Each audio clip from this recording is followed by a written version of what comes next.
think we can start. Good afternoon, everyone. Thank you for joining us this afternoon. My name is Khalid Naimi from the Dubai Future Foundation. I'll be your host today for the third session of the UEP Talks. For those joining us for the first time, UEP Talks is a monthly talk series that aims to bring together inspirational entrepreneurs and speakers to share their insights and stories and inspire and impact our young entrepreneurs through one-to-one interviews, talks, and panel discussions. The UEP stands for the University Entrepreneurship Program, which is an initiative that aims at achieving the goals of the 50-year charter. The sixth article of the 50-year charter, announced by His Highness Sheikh Mohammed bin Rashid Al Maktoum, aims to create economic and creative free zones in universities, allowing students to carry out innovative businesses and creative activities, and ultimately allow universities to graduate not only students, but also successful entrepreneurs. Today, on the third session, our guest is going to be Nader AlBastaki.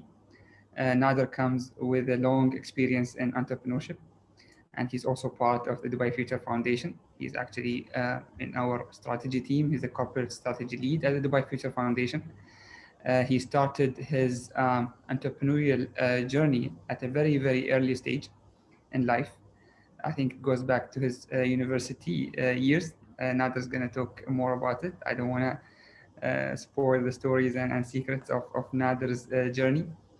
Nader, before I give you the floor, I would like to thank you for being with us this afternoon. And if you want to give a couple of welcoming remarks before we dig into your journey and bio and start the conversation, please. To be honest, I'm really looking forward to this. It's an exciting topic. It's one that's I'm very passionate about. So really excited to talk more about it. Cool. Just to give you a background, Nader, so the session, hopeful that many of our students and university entrepreneurs that are joining us this afternoon. Hope this is going to be inspirational to them, and it's going to give them a story of a young entrepreneur who went and saw different parts of the world and different parts of the entrepreneurial journey. Nader, you started your entrepreneurship journey in many or different sectors of the business. From your bio, I can see that you started in cosmetic distribution in Canada. I think that was in your university years. And then the store went along, and then you kind of pivoted to different sectors like the automotive sector and the healthcare sector. So let's start in the beginning. How did that all start? How did you end up or started the cosmetic distribution network? Where did the idea come from, and how the whole journey started? Maybe I'll take a step back and just talk about me a little bit more, and maybe this will define what triggered a lot of these things as well. So a big defining part of me in my life has been my travel bug, basically, that's been passed down from my parents. I've spent almost every holiday going out traveling, and I took a step further in getting exposed to many cultures as much as possible, actually, and I put a lot of time towards this discovery. That goal of mine has taken me to 118 different countries, allowed me to experience a multitude of different cultures and embrace diversity in its fullest. This curiosity also took me in different directions with my studies and my career. I started my undergraduate degree at the University of Waterloo in Canada, and went on to do my master's at New York University and the London School of Economics in London, in New York, and in Shanghai. Again, giving me exposure to cultures, their strengths and achievements, which is great learning for a curious mind. On the career front, I started off in the banking sector, first in corporate banking, gather exposure about the corporate sector in the UAE, but then I moved on to the investment bank to cover financial institutions and get a better grip on capital flows in the Middle East and Africa region. More recently, I moved to one of my core passion areas. I first went to Dubai Tourism to focus on the sector and analyzing it on a strategic perspective. And lately joined the Dubai Future Foundation to move to another passion area of mine, the one that we're talking about right now, is entrepreneurship and innovation. To your question about what drove it and what started all of this is It started at a very young age. I mean, I don't know how many people in the audience, I'm assuming there are a lot of young ones out there, remember physical newspapers, but it was my father's daily routine to read daily newspapers. And my objective on a daily basis was to steal the business section before he got to the newspapers. So at a very early age, I was always fascinated with going around, exploring and looking for opportunities, even with childhood. This was then further ignited when I joined the University of Waterloo in Canada. And for those of you who are not aware, the University of Canada of Waterloo, sorry, is best known as the startup valley in Canada. Almost one in every two of my friends, classmates ended up co-founding or joining a startup. That drove me to try my luck with my first endeavor, which is the example you use about the cosmetic space. It wasn't a formidable setup in any terms of the word scale, but it was a great learning opportunity in terms of running the end-to-end of a business, taking all the decisions, listening, and getting feedback towards process flows and developing in order to sort of learn from every downfall and mistake. It was around the same period that I co-founded the Arab Student Association at the university, which uh, gave me an opportunity to sort of educate the wider student body around the Arab world. And a lot was learned from running a not-for-profit organization as well, which for me had a trigger, of course, both direct and indirect, in supporting Arab societies in Ontario and in Canada. And this is specifically important post 9/11. Um, Also, to address the question of entrepreneurship, the opportunities, both the cosmetic one and to a certain extent the society, weren't driven by making money, but it was by opportunities and the ability to make change or impact. So the driver, for example, with the cosmetics company was a gap in the market that I tried to capitalize on, and the student body was to give the voiceless a voice. So in other words, impact. So although I'd be called an entrepreneur today, it wasn't with the goal of being one in day one. It was purely a desire to do something I believe required a solution. Interesting. That's apparent with the different sectors that you touched upon in your journey. And I think if we speak about the challenges that you faced, maybe not from the beginning, but also throughout, you mentioned that in every challenge you saw an opportunity, and maybe a highlight was the financial crisis in 2008.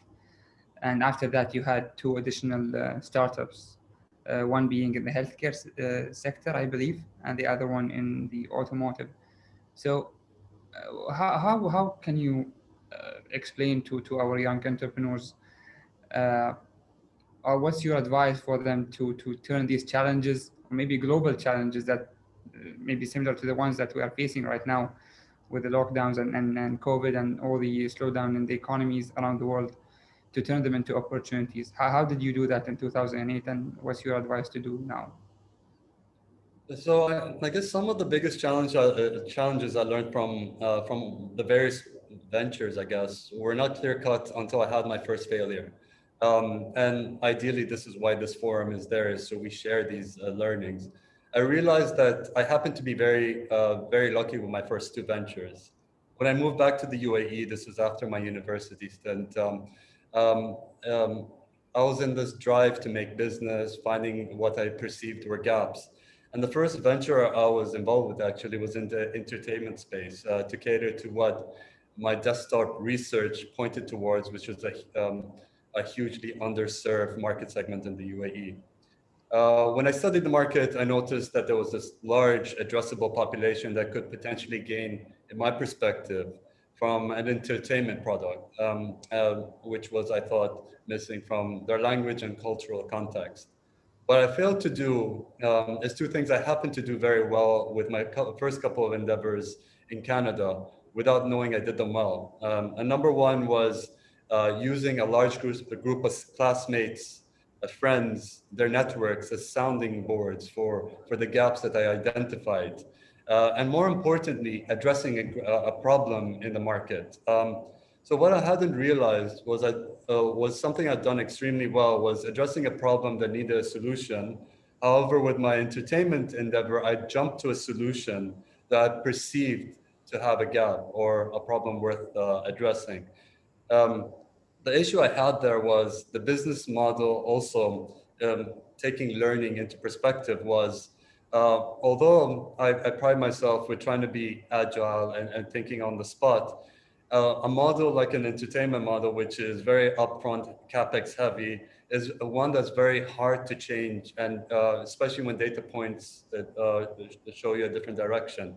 So the red flags that I noticed, in other words, the lack of demand, surfaced too late, and these red flags couldn't be addressed. But ultimately, I had a lot to learn from that. Is sort of looking for the problem before going for the solution. The next endeavor I'll touch up on, and you touched up on briefly, was being from a family of doctors with so many people in my social circles and the medical field is a great way to address those sounding boards frequently. So what I realized I'd missed out on that entertainment endeavor, I tried to work on and learn from with this healthcare endeavor. So focusing on addressing market needs in the healthcare sector. So a series of problems were identified, and we obviously had to prioritize by addressing the most attainable and most lucrative products first, before venturing out to more opportunistic solutions. Well, this is the point where my next learning point came up was, although being agile and addressing the sounding boards are important, you have to identify everyone that are in your stakeholder set. Although I had a great circle of sounding boards with the family that I had in the space, and having been accepted into the first, or as one of the first startups in Five, which is one of the first incubators in Dubai, we expanded with the sounding boards to other through their platform. We used, for example, the entrepreneurs, we used the experts that they had there to also act as validators for the solution we're working towards. Everything seemed lined up in terms of the solution and what we're coming out with one exception. And that was the regulators in our example. Having benchmarked a product with solutions in Europe, US, there was little mention of regulatory roadblocks that unfortunately we had to learn the hard way. Um, and this goes with anything that's disruptive.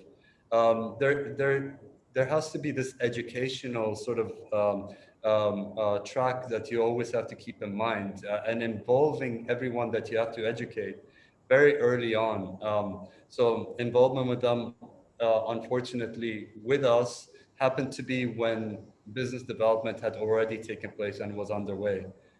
This um, in working with the regulators and consulting them too late resulted in a requirement, for example, to change the model, which was too costly and too late in the journey, which at this point we had shareholders who had expectations and expected results, but the roadblock meant we couldn't deliver potentially for a while. So, I mean, that was a lot to take in, but to summarize, I'd say number one, identify the problem before sizing the solution.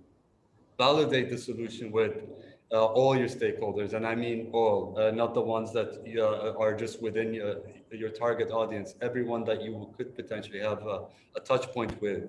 And number three would be to be agile, to be problem driven, not solution driven. So what I mean by that is people don't really care about the solution that you're working on if it doesn't address a gap or a need that they have. They're not attached to it the way that you're attached to it.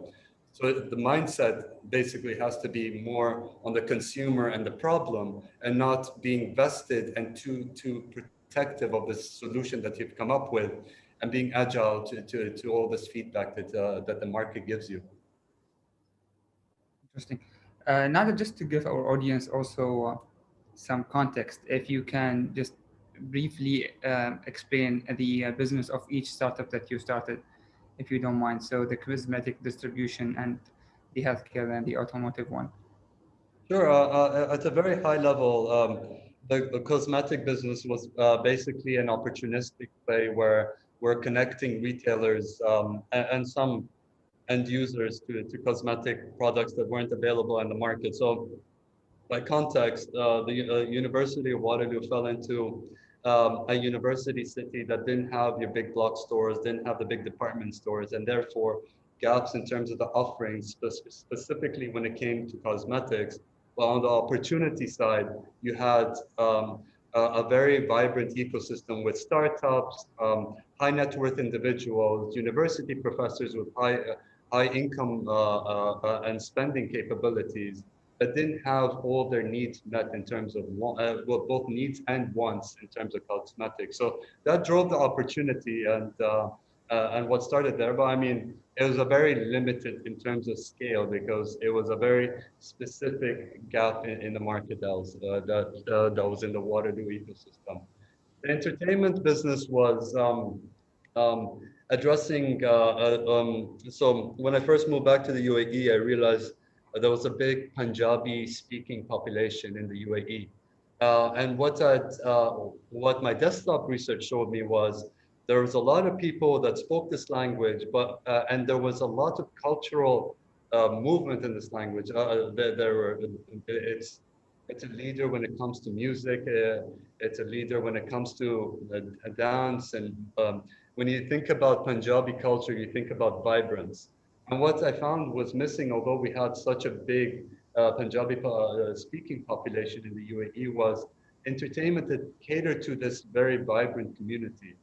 That said, what I realized too late in that endeavor was that this community and the way that the numbers were built in the market was that there were speakers, but not necessarily culturally linked. And that's one side of it. The other one was, although there were speakers, they were not brought up, or a lot weren't brought up in that culture where they need or necessitated to be sort of immersed in it. And number three was the spending capability of that niche that I was going after. So I targeted a very high segment of a target segment that didn't exist basically, that did not have that need. With you mentioned an automotive opportunity, and I'll briefly touch up on that. That was a very opportunistic play where there were some gaps between suppliers and buyers that I found Dubai was a great melting ground to connect the two sides and create that arbitrage until the markets necessitated direct linkages. So I played sort of as a trader slash organizer of the supplier to a multitude of different buyers in the automotive space. So various European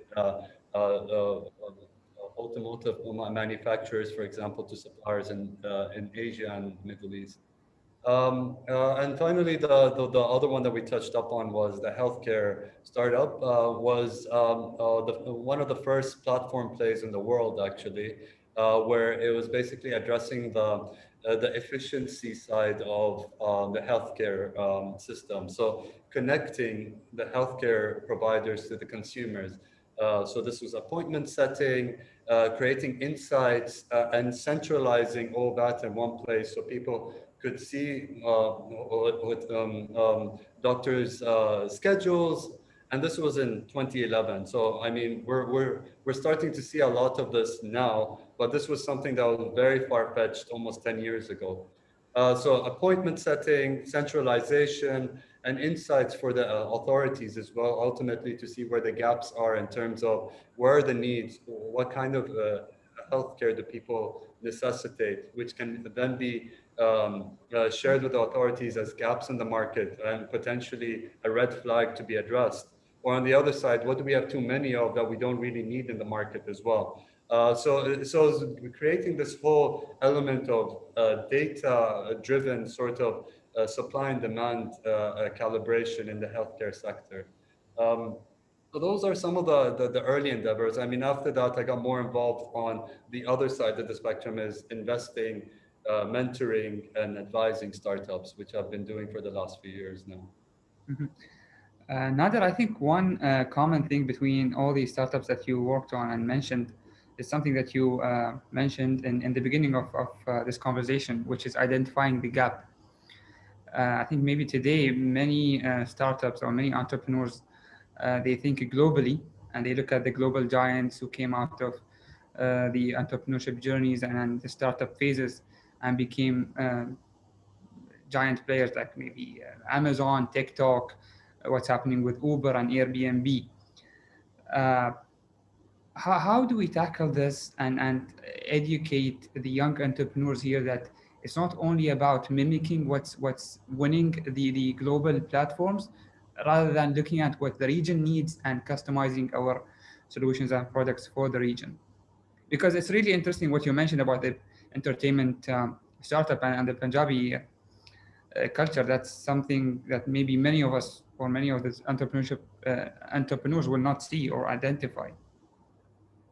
Your question reminds me of a quote from Allah Yarhamah, the late His Highness Sheikh Rashid bin Saeed Al Maktoum. His quote was, "My grandfather rode a camel. My father rode a camel. I drive a Mercedes. My son drives a Land Rover. His son will likely drive a Land Rover, but his son will ride a camel." So his quote really reflected the concern he had that Dubai's oil, which was discovered and started production in the 1960s, would run out in a few generations. And that puts us into this local context of what I take away from his quote is, although we have a cushion today, we'll not have that cushion tomorrow. In other words, take advantage, take risks, find opportunities. And that's what our society did actually around the time that Sheikh Rashid spoke these brilliant words.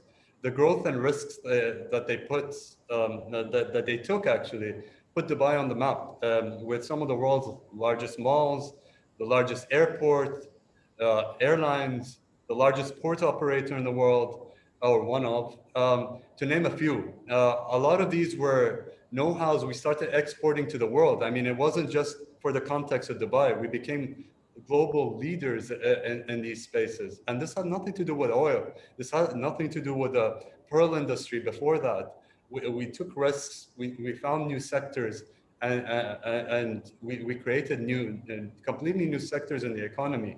And what I believe is we have this cushion today, but what we also have is great infrastructure, a supportive leadership, platforms to help entrepreneurs and startups get off the ground. I mean, a great example is the university entrepreneurship program that we have right now. It's great examples. And with all that said, Sheikh Rashid's quote is as relevant today as it was 50 years ago. We need entrepreneurship and that drive to take risks in order to achieve these great things. I'll touch up also on another thing that people sort of get confused between the two is innovation as well. So entrepreneurship is that, in my context, is the way that I understand it is taking that risk, being bold, going out there. But innovation is a great part of that, the thought process, and it could be an outcome or a driver of an entrepreneurial endeavor. So so yeah, that's in a nutshell. I mean, that goes back to me, and it hits a very core aspect. I mean, we've done it. I mean, there are examples over here. We don't need to talk about Amazon, Airbnbs of the world. We have Emirates Airlines. We have DP World. These are great stories that have come out of Dubai, and out of what? I mean, Emirates Airlines was two leased aircrafts. Look at where it is today. I mean, it was a massive risk with almost nothing to go on. And that created a massive industry as a result. And that was vision, looking at opportunities, looking at location.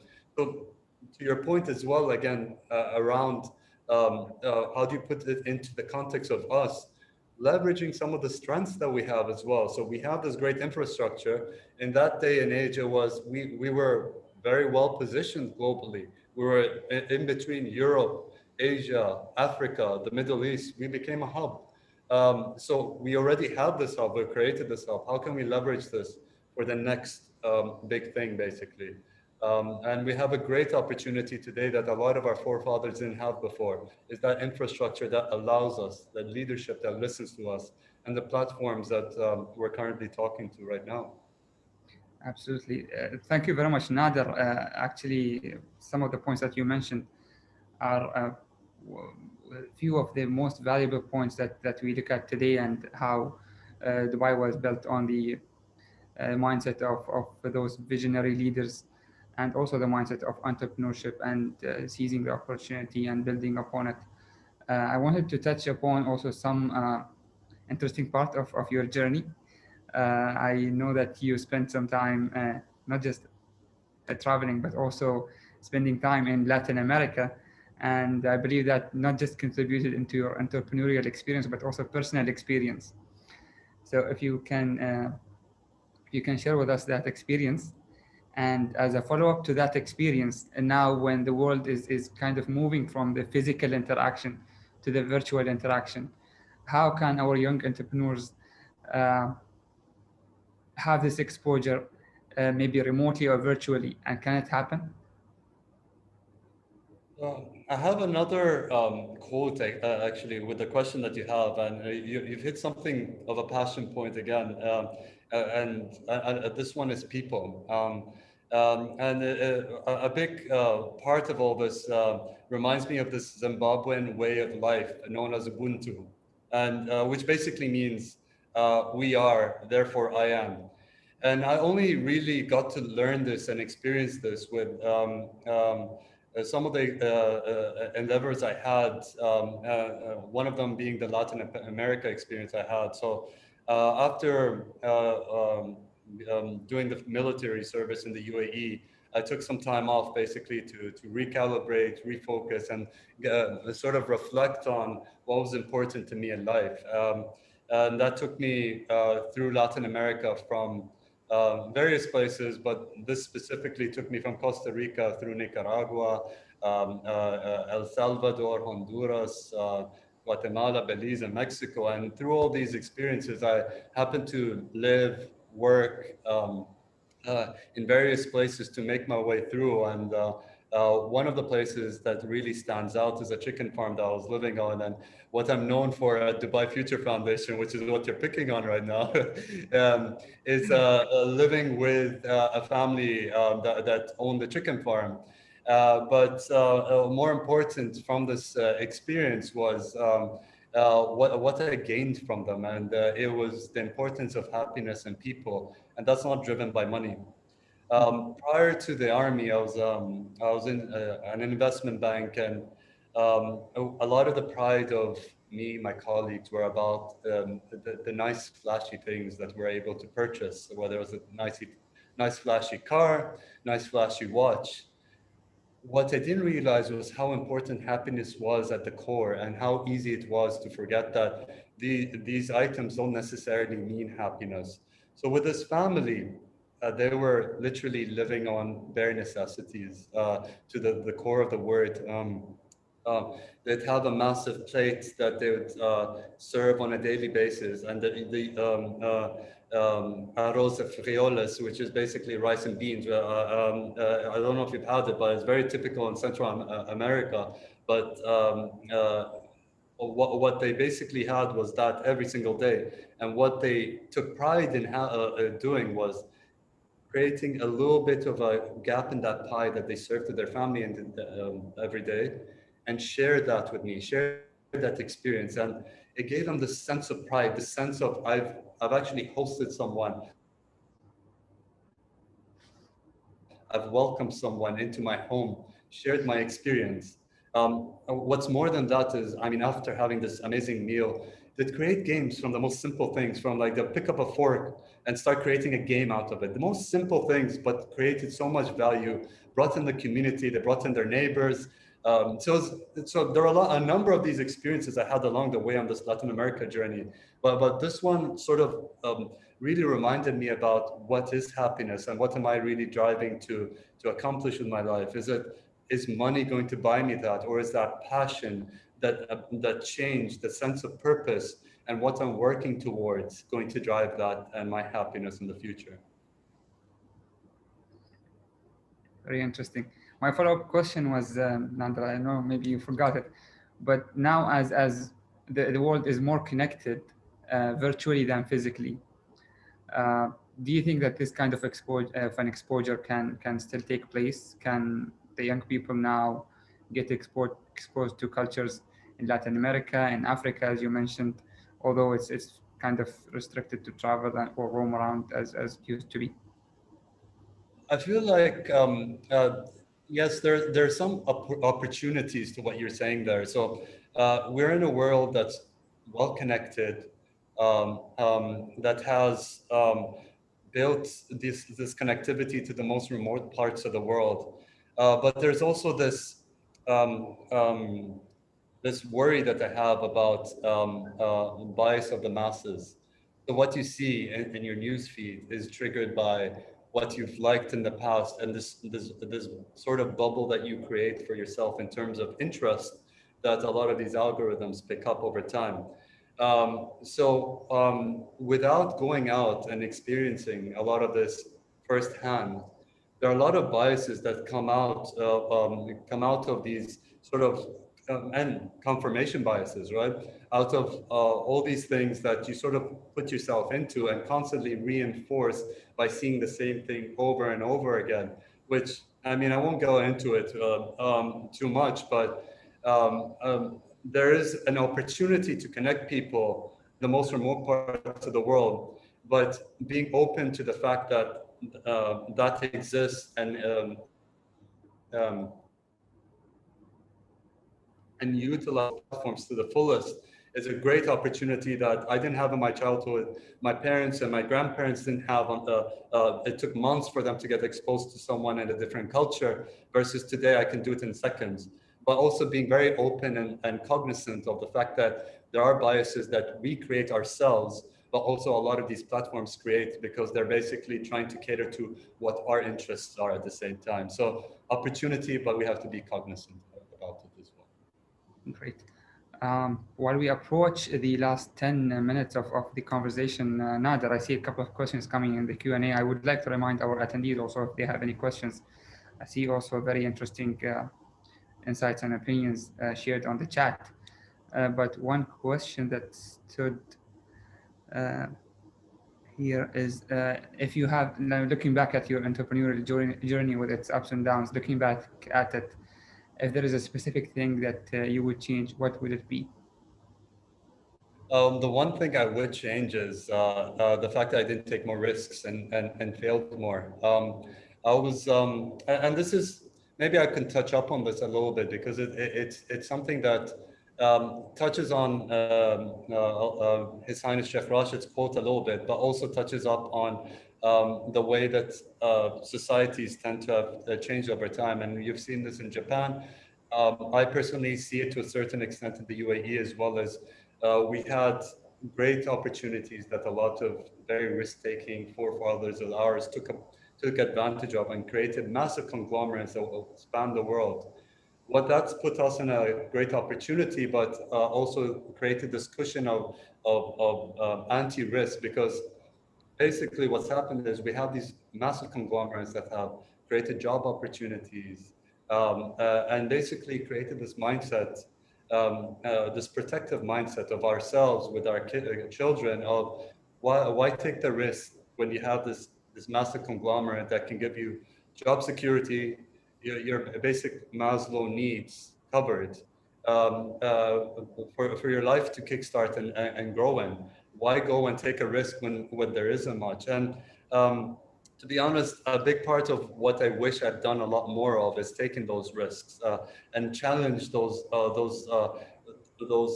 sort of over time items that are becoming more and more ingrained in our culture. Is don't be safe. The reason I'm saying that, and we're in a great opportunity, we have a great opportunity in the part of the world that we're in to address this point, and we'll to sort of elaborate on it a little bit more, is we're in a part of the world where family matters. We're in a part of the world where the family will take care of you no matter what. If you were to take a risk today, your family will take you in no matter what. They'll support you. They'll give you a roof over your head. They'll give you food to eat. And that's a very big pro and advantage of living in the part of the world that we do, is that even risk taking comes with a cushion of support mechanisms that our culture provides. Why don't you go take those risks? You have a family there that will support you no matter what. They will give you a roof over your head. That wasn't commonplace when I was studying in Canada or North America, for that matter. You were on your own 2 feet the minute you went for college. And to be honest, take that advantage. I think we need to change that sort of mindset of anti-risk, because we live in a society that supports us no matter what. That's very inspiring. That's actually a very, very interesting way to look at it. Thank you for that, Nader. Another question was about mentorship. And nobody can do it alone, of course. And the question is that who's your greatest mentor throughout the journey? To be honest, I've been blessed to have a multitude, but I mean, it all starts with where my feet began, right? So a lot of this upward and outward sort of guidance, the hand holding, the exposure, all started with my parents. So I've been blessed to have parents that were worldly, that wanted to explore the world, but also share that exploration with us.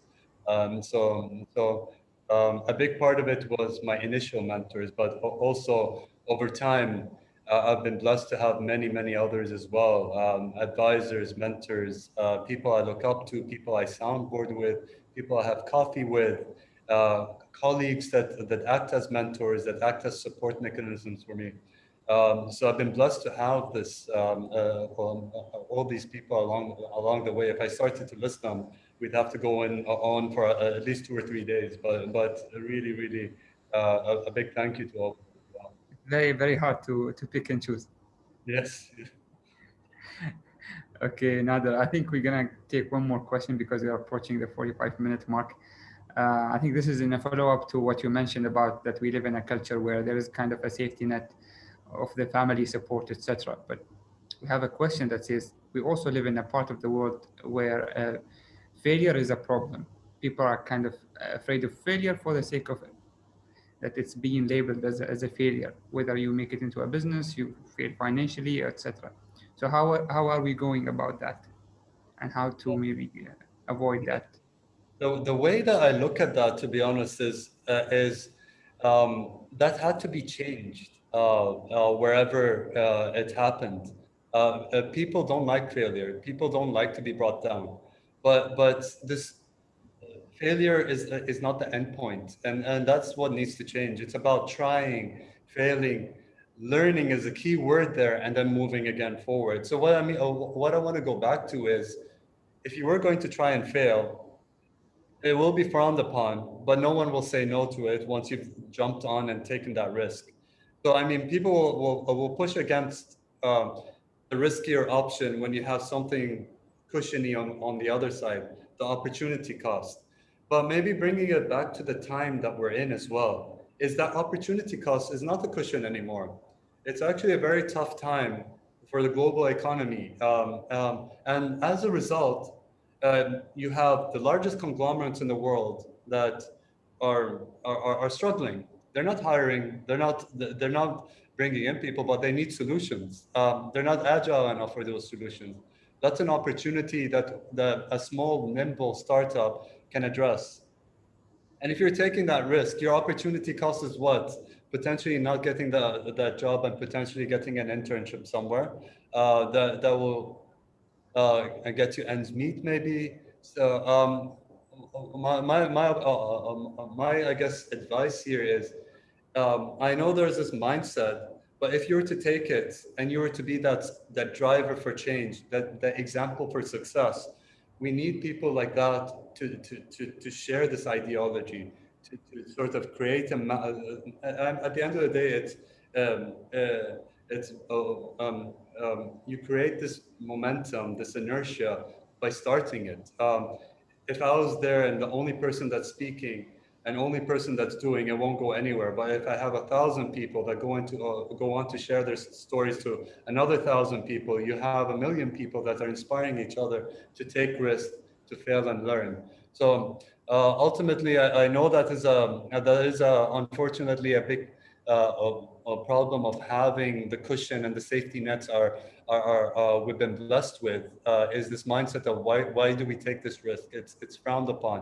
There are your opportunity cost is that safe government job or that massive conglomerate you can join. But on the flip side also is more than that, just that is you lost the opportunity to address a massive need in the market, potentially a massive upside that is a passion project for you, rather than a passion project for some conglomerate person that's sitting so far away that you'll never interact with in any day, shape, or form. Yeah, absolutely. And maybe with these times that we're going through, there could be also a shift in mindset where people are going to be accepting taking more risks, uh, bearing the cost, and also the rewards that come from it. Before we conclude, Nader, I just wanted also to give you the floor if you have any advice that you want to share with young entrepreneurs. Uh, Maybe because we have a couple of people here who are closer to graduating a university. They maybe some of them have their own businesses, maybe some of them have ideas.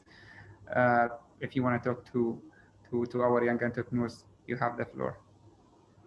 I'd say if your parents are pushing you to go to that safe job, take that risk. Right now is the best time to do it because you have the least to lose.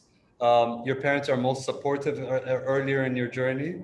And number three, this is where you can make the biggest impact.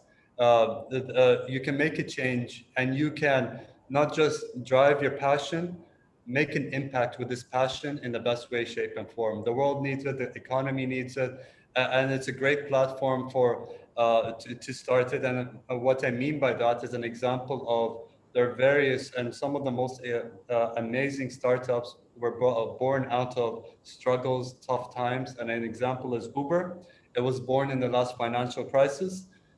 You want to be the next Uber. And you can only do that because there's a necessity, you're addressing it. And when there's a cushion, it's hard to sort of shake off that the nice to haves versus the need to haves. But now, right now, it's a lot clearer to see what the need to haves are. And anyone you're validating will be more realistic about the need to haves versus nice to haves. Absolutely. And as you said, there was always an opportunity when there is a challenge, and now we're going through big challenges, and we're hopeful that our young entrepreneurs will gonna continue to innovate and come up with big ideas, and use this as a big opportunity to the future. Thank you very much, Nader, for sharing your inspiring journey and your inspiring insights as well. We had a very interactive session. We had very good questions from the audience and an exchange of opinions. I was looking at the chat and it was very rich with ideas and conversations from people. Thank you again, and we hope to see you soon here also at the Dubai Future Foundation, and hope to see some of our young entrepreneurs also here around the Dubai Future Foundation and Area 2071. Appreciate the opportunity and hope to meet everyone in this chat. Thanks once again. Thank you. Thank you very much, everyone, for attending. Stay tuned for the next session of the UEP Talks, and stay safe. Thank you very much. Stay safe.